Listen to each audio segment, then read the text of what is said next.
कहे हनुमंत विपत्ति प्रभु सोई, जब तब भजन न सुमिरन होई।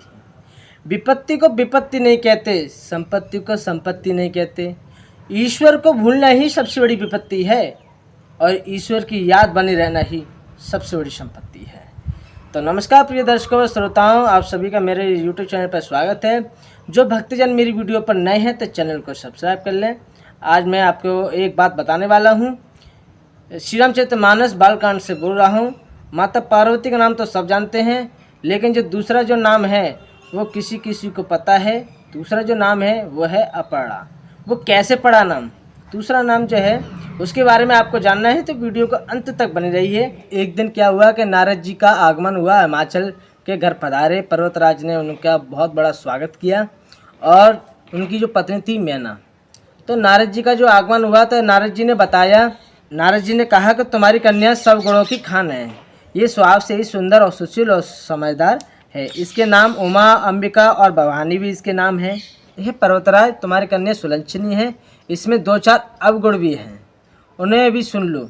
गुणहीन, मानहीन, माता पिता विहीन, उदासीन, संशयहीन, लापरवाह, योगी, जटाधारी, निष्काम हृदय, अमंगल वेश वाला, ऐसा पति इसको मिलेगा। इसके हाथ में ऐसी ही रेखा पड़ी है।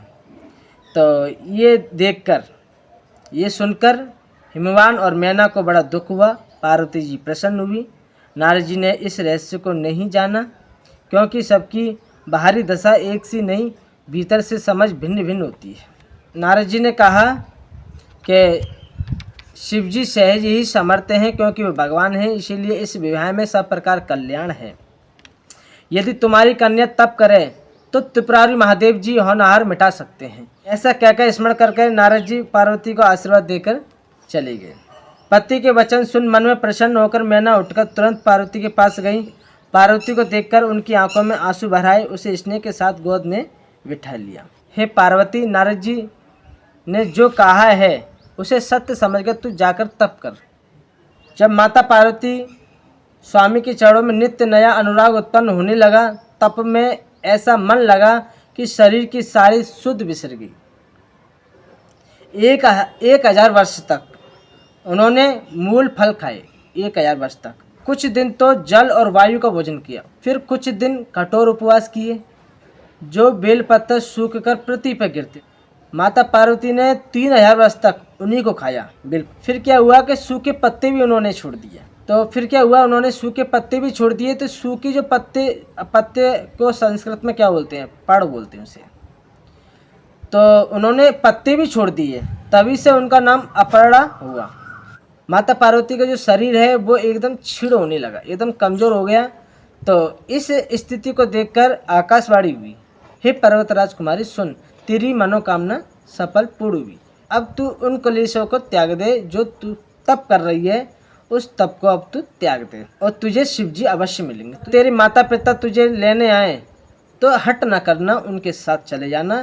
बीच में तुम्हें एक ऋषि का परिचय होगा जो सप्त ऋषि हैं।